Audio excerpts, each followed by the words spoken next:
Yo, what's up? This is Jon O. I'm Priest Forever. And we are the Gecko Brothers. So, we decided to come up with this new little format called Brother the Brother. Yes. And what it is Priest will get to ask questions to me, 10 questions to me, and I'll get to ask him 10 questions to give you a more in-depth look into us. Yes. As people. People know us as the Gecko Brothers and they see us on stage, but they don't know John and BJ. Right. So this is a in-depth look. And I'm going to start it off. Okay. All right. So the first question I got for my man is, how is it raising 2 daughters as a single black man? Yeah, it has been interesting. It has been an experience. Most people do not expect for a single black father to be raising two daughters. So that's an adjustment in itself. But I'll say what I like to think is that it has put me more in touch with the struggles that women have to endure, such as, dealing with growing up and the misogyny that women have to encounter. It's just given me a level of sensitivity to women's issues that I might not have had I been raising 2 sons. Gotcha. Okay. That's pretty deep. Okay. It's a little different. I have my young brother who I've also raised, and I know I deal with him differently because he's a boy or a young man. You know what I'm saying? Right. I let the girls get away with a lot because they're girls, and if they were all boys, it would be very different. I'm sure. So that's what that is. But okay, so oddly enough, my question to you is, as a single father, what is the hardest thing that you, as a single father, have had to do? The hardest thing I would have to say would be doing it by myself. J.O. is only 7 years old, 6 years old at this point, but he'd probably be 7 by the time this comes out. Right. So the hardest thing is having to do it by myself and him learning to understand that I'm dad and I'm your friend, but you have to separate the two. Exactly. So I have to play good cop and bad cop, and that is confusing at times to a 6-year-old. Other than that, the journey with the 2 of us has been very easy. Okay. I go through the regular struggles that all of us go through financially or whatever, but as far as him and I, it's versus your older children. Now, yes, and I don't want to, forget about them. The difference is I had their mother. Okay. They lived with their mother. Right. And I would get them on the weekends, and then I'd take them back home. Okay. Where J.O., on the other hand, is with me 24/7. Gotcha. 365. Gotcha. So that would be probably the hardest thing, doing it by myself. Okay. Good question. So if there's any ladies out there that are looking to be a stepmother. All right. So my next question for you, my brother, is what is your most memorable hip hop moment? Ooh, my most memorable hip hop moment. Wow. I've been actually pretty blessed with the number of hip hop experiences I've had. I've had some historical hip hop moments. I'm going to say my most memorable hip hop moment, and you were actually there. We played the Key Club. Was it the Key Club? The Key Club in Los Angeles. Us? No, Chris. Right. Chris. I was with KRS-One. Okay. And we played the Key Club in California. Yes. And you were there at the show. And so we did the show, and after the show's over, I heard somebody yelling my name. I think I know you from the rafters. Okay. And so she, I look up, and of all the people in the world, it's Penny Marshall. The late great Penny Marshall. Yes. And she's like, Priest, don't you wear no Shaq jersey no more. You wear a jersey that says Priest. Everybody knows who Shaq is. They need to know who you are. And she probably said it a little bit more like this. Yeah, and it was cool. And, the next day she invited us all to her house, and it was a wonderful experience that was brought to me through hip hop. Right. Sitting there, vibing with somebody, like we connected on sports and a whole lot of other stuff. She was a big sports fan. Yes, and she had a crazy sports memorabilia. I was feeling happy about my autographed Emmett Smith football Cowboys, and she said, "Oh, well, come look at my sports collection." Right. And she's got multiple Jordan jerseys, multiple signed baseballs, multiple footballs, But really connecting with somebody who I had grown up watching and admiring her talent, not just as an actress, but as a director, right, was a beautiful experience that was brought to me through hip hop. And broke down doors because she was one of the first female directors to get yes. in there League on of the Her big Own. level. Yes. Yes. Shout out to Tracy and Zach. Yeah. So. All right. That's probably my most memorable hip hop experience. Okay, so the question I have for you is, it's kind of a double question. Most underrated hip hop album, in your opinion, and most overrated hip hop album, in your opinion. Okay, underrated. Anything that has to do with Master Ace. Very good. Very good. Long Hot Summer, I think, would be a very underrated album. Okay. And I love Long Hot Summer. Yeah. I think Master Ace has single-handedly been able to do the concept album the best in hip-hop. Okay. So I would say Ace, anything that has to do with Ace. Overrated. Yeah. It's kind of a stumper. No, it's not. Oh, they're okay. gonna hate me. They're gonna hate me. Okay. And okay, I know where this is going. Yeah, you know where this is going for me. Okay, but just make it clear.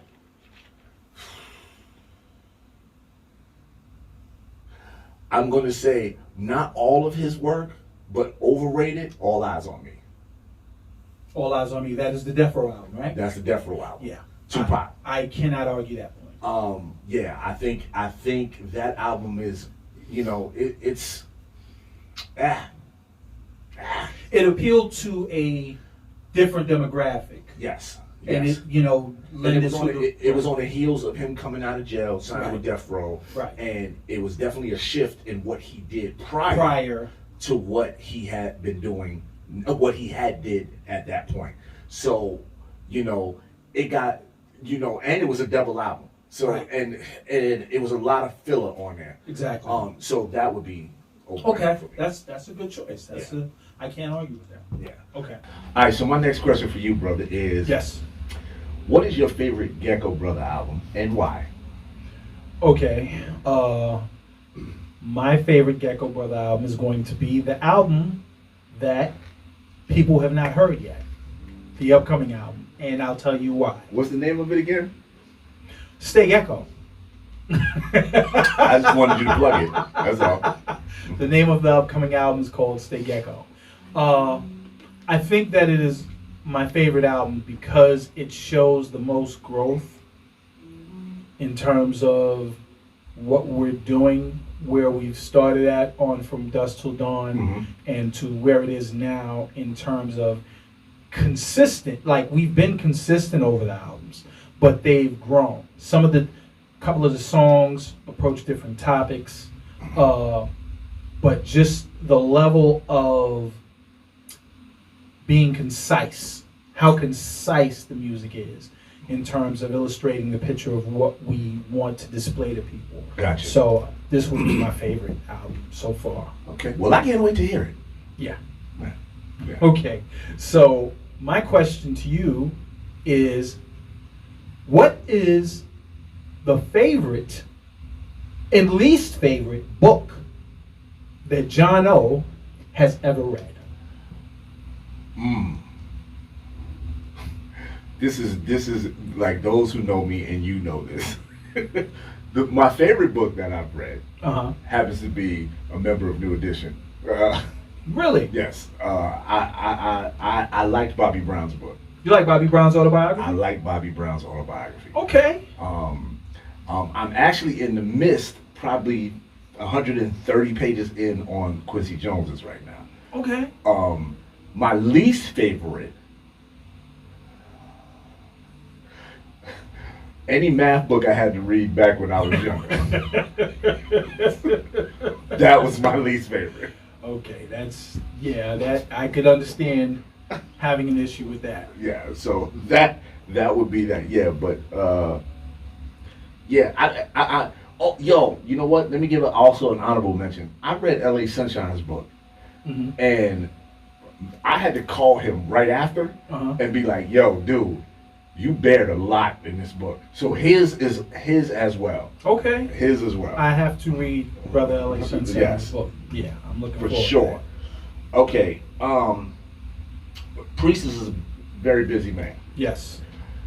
What is the thing that you do to relax yourself in your downtime? Downtime. To just veg out and do nothing, huh? Yeah. What do you like to do in your downtime? And if making music is what you like to do. I mean, you know, I gotta say, as of late, it's been watching instructional videos. As of late, it has been watching instructional videos and trying to, things I can learn from in terms of filmmaking, in terms of using editing programs, in terms of techniques and stuff like that. Especially since the pandemic, it's been educational videos on everything from how to use Mavic to how to cook certain items. Okay. Instructional videos as of late. Okay. Has been. Your little passion. Yeah, I've been heavy into instructional videos lately. Okay, so now here is a question for you. Who are Jon O's top 3 most impactful historical figures?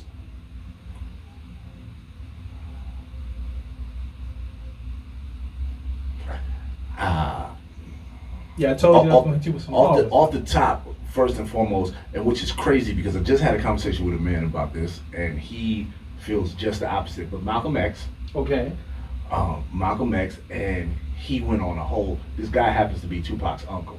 Matulu. You met him? I know who he is. Yeah, and he's like, he hates Malcolm. Really? He's like, Malcolm's a coward, and he left the some people are extreme in their beliefs. Yeah, he like honorable Elijah Muhammad, blah blah blah. Okay, but Malcolm, impactful.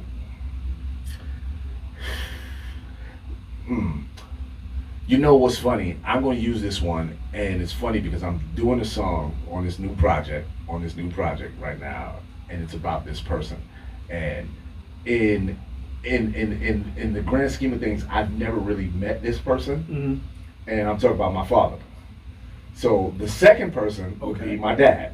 Okay. And let me clarify that. He died when I was 2, so I met him, and he met me, but I have no recollection of him. So that would be number 2. And oddly enough, the third person would be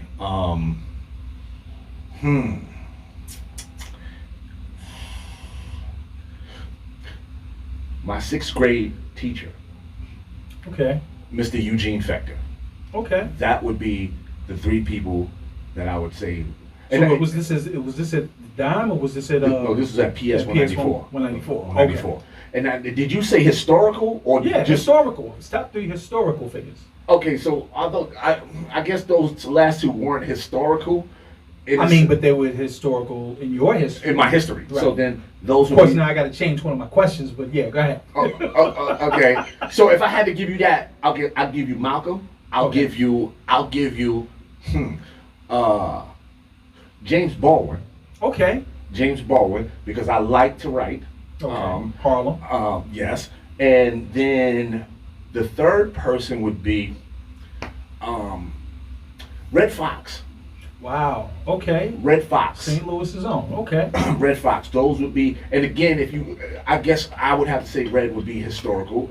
No question. So those 3 would be, oddly enough, all 3 of those men lived in Harlem. Right. So, there you go. Harlem. Okay. So yeah. All right. Very good. Okay. Okay. I asked you your favorite Gecko. Okay, so Priest, I know you for a long time. Mm-hmm. And you've always been here in New York. You've lived other places, right. but you've always been here for the majority of your life in right. New York City. Right. Do you ever see yourself living outside of New York?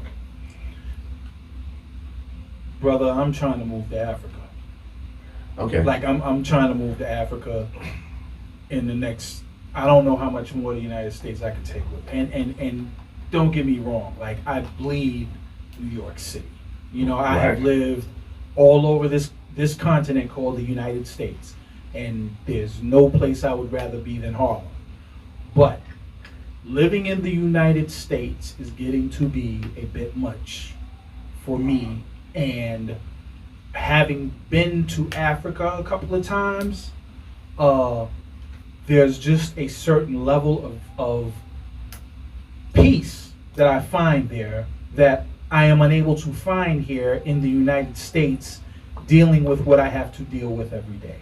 So I'm seriously considering dual citizenship and moving to Africa in the next 5 to 7 years.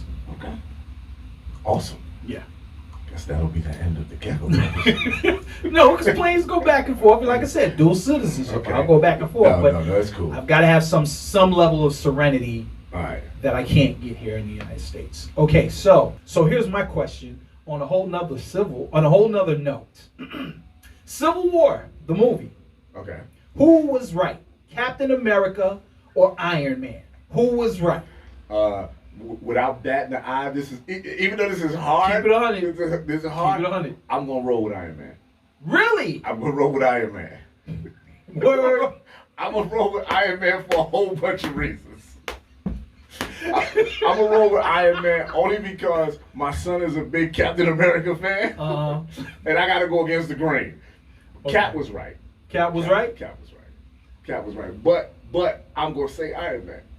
Okay, see now, honestly, yo, no offense, but them Brooklyn cats is kind of shady. And that whole thing that Cap and Bucky did, like I get it, but they just like at the end, they teamed up on Cap like some grimy Brooklyn dudes. Who's Brooklyn? Bucky and Cap are from Brooklyn. Okay, so they teamed up on Cap. I mean, they teamed up on Iron Man. They jumped them like some grimy Brooklyn cats. Right. You understand what I'm saying? I'm just, hey, Harlem. You know what I'm saying? So I isn't Tony killed my mom, son? Hey yo, isn't Tony like in Manhattan? Tony's in Manhattan. That's what I'm saying. So that's why I rocked with Iron Man. Okay, Iron Man. That's a good one. Yeah. All right. Okay. So my next question for you, brother, is, and I think we've talked about this in personal stuff, but if you had to have a Mount Rushmore of hip hop, only 4 faces. Only 4 faces. Only 4 faces. Those 4 faces would be Mount Rushmore of hip hop. Wow. That is a really hard question. Mount Rushmore of hip hop for me is going to be Melly Mel, for one. Like Mel's got to be. But what about DJ Hollywood? What about? Listen, man, just give your 4. Give your 4 and live with it. Okay. Here's my 4. Melly Mel, without question. On the DJing side, I gotta put.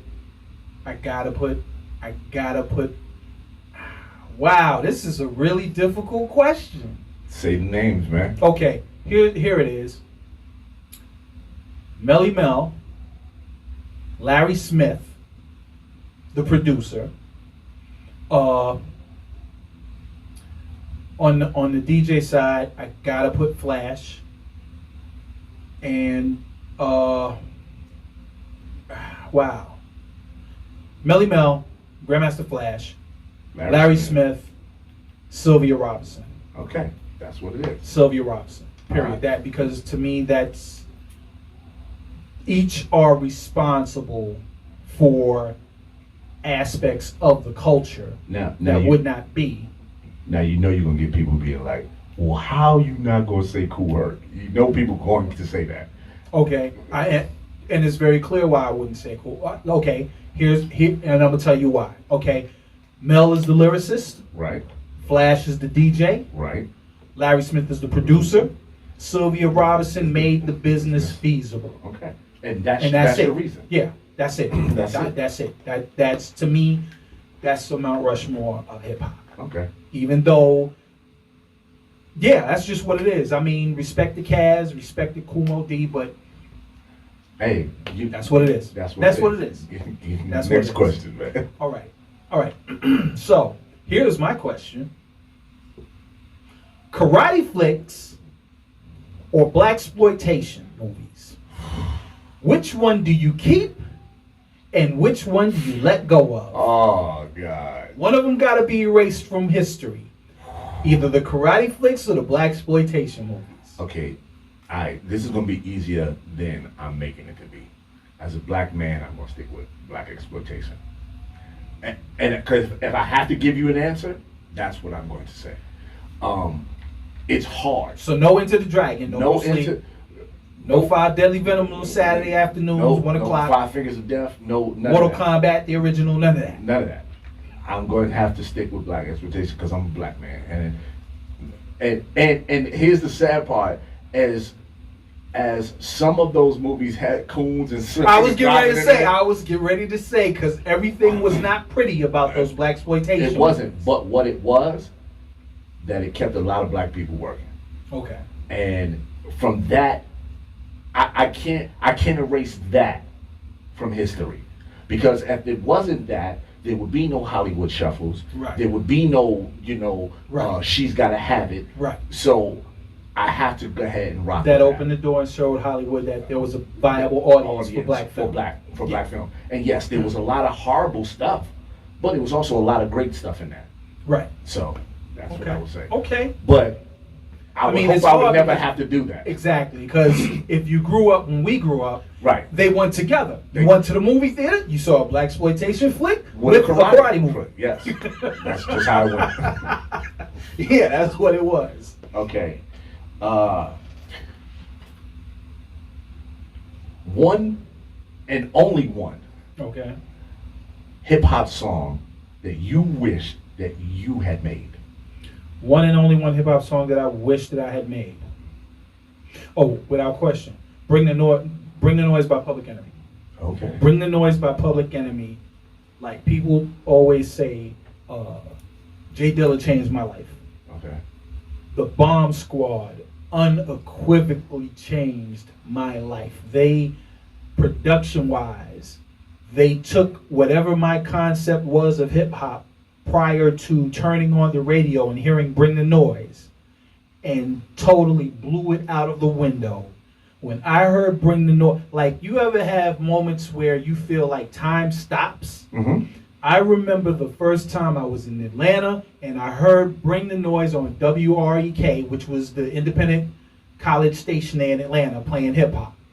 And when I heard Bring the Noise, I was like, everything just stopped. I was like, what is this record? And I was already familiar with Public Enemy from the first album, you know what I mean? Bum Rush the Show. Right. But when I heard that record, it changed my entire life. So, yeah, unequivocally, and that's the one record that I wish I would have made. Okay. Dope. Okay. Shout out to PE. Yes. All right, so here's my question for you. Biggest celebrity crush? Janet Jackson. Janet Jackson? And it goes way back. Really? From back to Penny, huh? Back to Penny. There are a lot of big crushes, mm-hmm. but hers is the one that goes far back. And though Jane Kennedy and Thelma from Good Times, okay, they are in there too. Mm-hmm. But because Janet I feel like she was my age. Okay. That's okay. the one I always identify with straight off the bat. So Janet. Wow. Okay. Yeah. Okay. But shout out to Nia Long too. What's up? Holla at your boy. Okay, so what made you get into hip hop? I always was going to be involved in music in some capacity. Can you tell us why? Yeah, I can tell you why. My earliest memories as a kid. No, you're gonna be real smart about this one. No, it's very. I was involved in music from the time I was a child. My mother bought me my first drum set when I was 4 years old. My uncle, one of my uncles, was the lead singer for a R&B band, and Body and Soul. My uncle Tyrone, and my uncle Gino was a DJ and record promotion person. So when I was a kid, that's it. Yeah, and when I was a kid, okay. You know, I was always into music. As a matter of fact, I have this scar right here from falling out of the window, putting a speaker in the window to play music for my friends. And so I always was going to be involved in music. Always had the love for it. And being in New York City growing up, when you hear hip hop being done, you know what I mean? When I heard King Tim III, when I heard Sugar Hill Gang, when I heard this music, I was like, yo, this speaks to me. Gotcha. You know what I mean? So it was always going to be music. But when I was influenced by the hip hop culture that I was surrounded by, it went towards hip hop. I still played piano, played trumpet, played drums, you know what I mean? But I knew I was going to make hip hop music as opposed to R&B music, which I could make and still have made, but okay, you know, that more so is where it comes from. Gotcha. So we got two more questions, right? So, yeah, okay. So here's my question on another note. Since it does not seem as if the 76ers will win a chip with Joel Embiid and Ben Simmons. As I rock the red. Who do you trade and who do you keep? Yo, man, listen. Who do you trade and who do you keep out of Ben Simmons and Joel Embiid, seeing as though they've tried this for X amount of years and it has been unable to work up to this point? Okay, it's funny that you asked this question because my last question has some similarities. But okay, so here's the thing, man. You know, the Sixers have been having some chemistry issues, and you know, if I had to, and you know what, I'm not going to go into the whole all that. You asked me a question: who would I trade?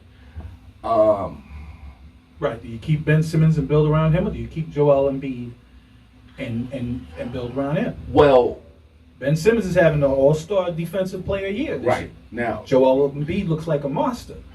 Okay, now I come from the same school you come from. Is you take the big man and you build around that.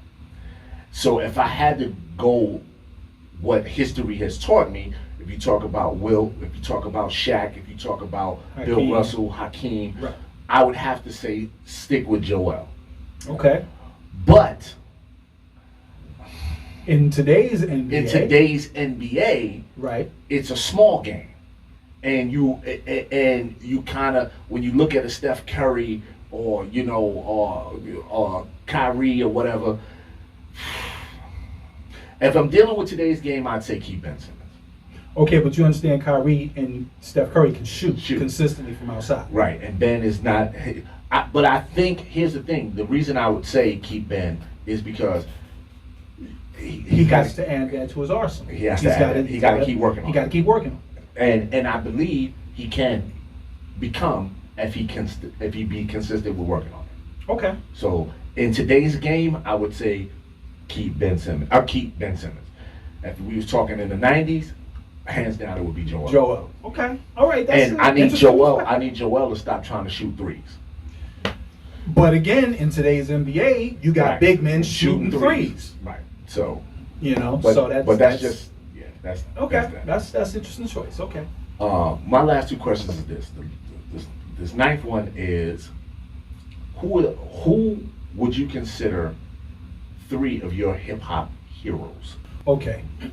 I'm going to say unequivocally, hip hop heroes. And hero may be not Yeah, a good heroes word. is not a good word. I would say, but people influences. I would say that I respect. Okay, there you go. My 3 people in hip hop that I respect more than most. I'm going to say that Dr. Dre is one of them. Not because of not necessarily because of any record he made, but because the production he brought music production, genuine music production to hip hop. Okay. And Dre was also influenced by the Bomb Squad. So I saw the Bomb Squad influencing Dre's production. Like if you listen to that first NWA album, everything on the West Coast were funk beats. Mm-hmm. And that was the first West Coast album that sounded like it was New York produced. Okay. Because Dre had studied the Bomb Squad so hard. But I've seen the technical growth and production skills that he puts into that. So I'm gonna say Dre is one of them in terms of that. In terms of hip hop heroes. Influences, impact. Well, impact or rather hip hop people I respect. Respect, right. All right.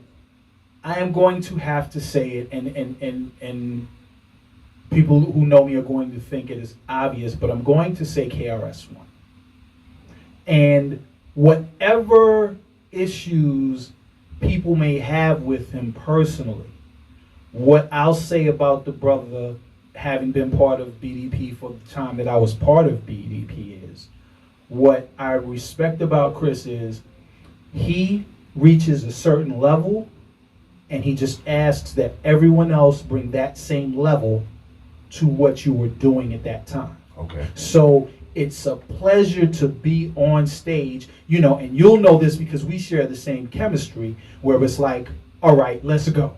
Right. You know what I mean? Like, we gonna get it on the stage right now. We gonna let them know what time it is. Right. You understand what I'm saying? And Chris, more so than anybody in this game, the only person in this game who I think parallels that in terms of him is LL, and that's the consistency of what goes on that stage. Okay. You understand what I'm saying? Right. And I'm going to say Buster to a degree.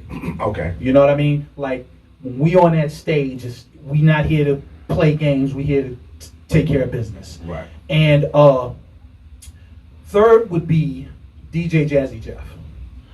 Good one. DJ Jazzy Jeff in terms of like the DJ side of it all. Mm-hmm. You understand what I'm saying? And Jeff's spirit, staying humble in the face of the talent level that brother has as a DJ. You understand what I'm saying? And always bringing something to the game. I'm gonna say it's Jeff. So producer, MC, and DJ. Those are three people in hip hop who I truly respect. Respect. Okay. Yeah. Dope. If there was any one person in your life that you would say you owe the person you are to right now, who would you say is the person that you that has been the most impactful, or rather the person who made Jon who he is today?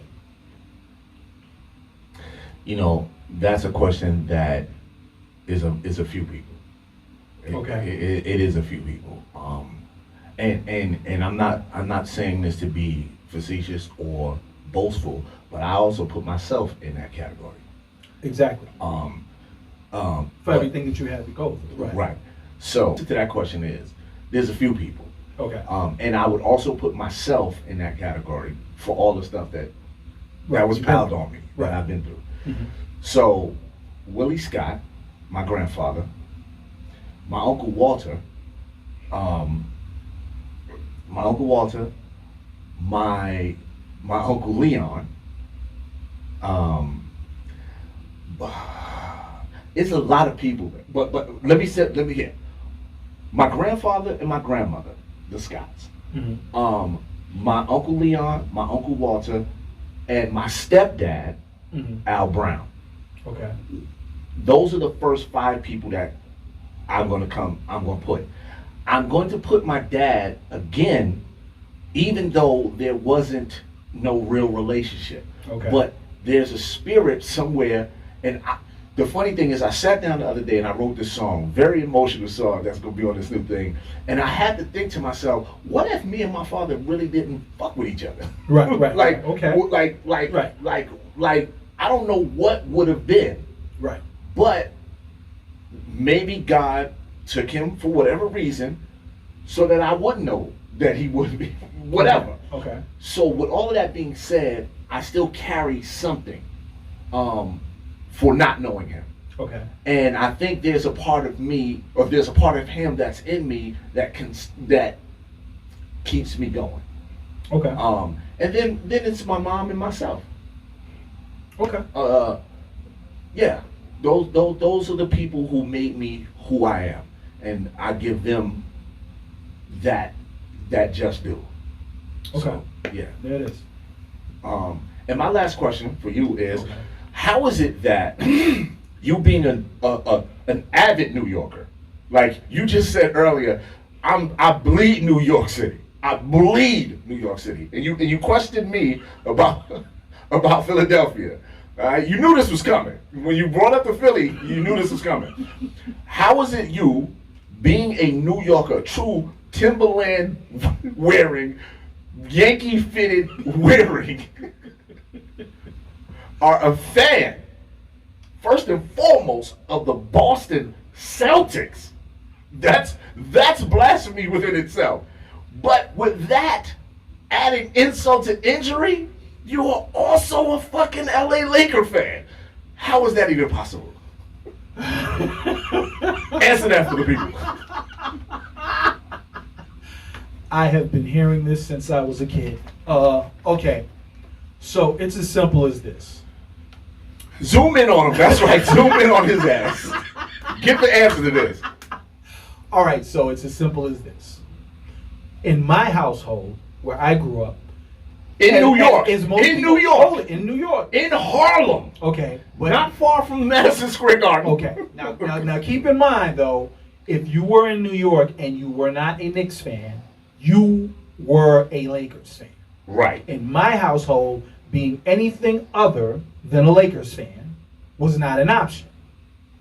But and I love the Lakers, but Larry Bird, a white man in a racist town at the time. Go ahead. Yes, indeed. Who came on that court and told people, I'm gonna give you 40, just like that. You ain't gonna be able to guard me. What's up, Holmes? You can't guard me. Okay. Larry Bird, the arrogance and skill and the leadership. Okay. It was the leadership with Larry Bird. Like, y'all are gonna come with, I'm gonna put y'all on your backs and carry you if I got you, but we gonna get there. Okay. And the fact that he would scream on them and let them know. You understand? So Larry Bird, what cemented me not being a Knicks fan? The thing that made me say I will never ever be a Knicks fan was the way when the Knicks did Bernard King dirty. I knew you was gonna when say the that. Knicks did Bernard King dirty and colluded with the NBA to get Patrick Ewing, who never delivered. Patrick Ewing never delivered. You understand what I'm saying? I know Knicks fans. Listen, I get it. But Patrick, in terms of my question wasn't the about hype. the Knicks. No, I'm just saying. How could you be? I'm just saying when the Knicks did Bernard King dirty, oddly enough, who Bernard King went on to marry my ex-girlfriend. So Bernard King did you dirty. No, I actually met Bernard King. Bernard King was a cool dude. So I met him. But no, they did Bernard King dirty. They did Bernard King dirty. So come on, man, that was BK. Like, what Nick in that time? What Nick in that time period, in that era, was doing it like Bernard King? Nobody. And he would come back every time he played the Knicks and give him 35 of broken fingers, everything. All right, so no, you're right. You know, that was it for me. I would never be a Knicks fan. Okay, but again, you do know, as a sports fan, it's kind of like, how the hell are you a Laker fan and a I cannot root for any of these New York teams. Not the Mets, not the Yankees, okay. not the Knicks, not the Rangers. The Yankees? Nah, not Okay. the Yankees. The Yankees are the evil empire, God. Okay. All right, man. Your last question, man. This is going. Your last question is what? New York, but can't. All right, man. The last question from Priest is, because he'll go on a tirade. Okay, hold on. Let me see. Book. Oh, here's what it is. Here's my last question for you. Your most surprising celebrity encounter and your most disappointing celebrity encounter. What is the time you met a celebrity where you was like, wow, I'm surprised. I never wouldn't expected that from that celebrity. And the time you met you might have had an idea about a celebrity, you met them and you was like, I thought that would be a little different. Okay. The two surprising, Jon Voight. Okay. And today, I would also say disappointing. Okay. But doing the film with him during that time, awesome. And him being an Academy Award winner and me being in the film with him, I was like, wow, you know. Right. Who you working with a acting legend? A legend. Yes. I'm not gonna get into his politics. That has nothing to do with anything for me. Right. Disappointing. I haven't been disappointed by anybody. Okay. I truly haven't. Well, not from the perspective, I met them and they were not pleasant. I meant from, you might have had an idea in your mind of who they would be and they turned out to be different from that. Yeah, I can't really say. I'll say this. I had an idea of who this person would be, but they superseded it. Marlon Wayans. I always looked at him as the little brother with the Wayans or whatever, and whatever. But Marlon was a person who gave me some very sound, great advice. Really? Yes, and so I wasn't expecting that. Okay. So if not in a negative manner, but that I wasn't expecting him to hit me off with the gems like that. Okay. So that was very unexpected. So Marlon Wayans. Okay, that's interesting. That's interesting. Yeah, that brother. Yeah. Yeah. I would. That's the person I would say. Okay. All right. So that concludes this episode of Brother to Brother. Indeed. Hopefully you got a better insight on who I am and who he is. Yes. And if you do want to learn any more, maybe you should just drop some questions down below. And maybe we'll answer them. Yeah, we'll answer them. So hit the brothers with some questions and maybe we'll do another segment. And with that being said, like we always do about this time, stay Gecko.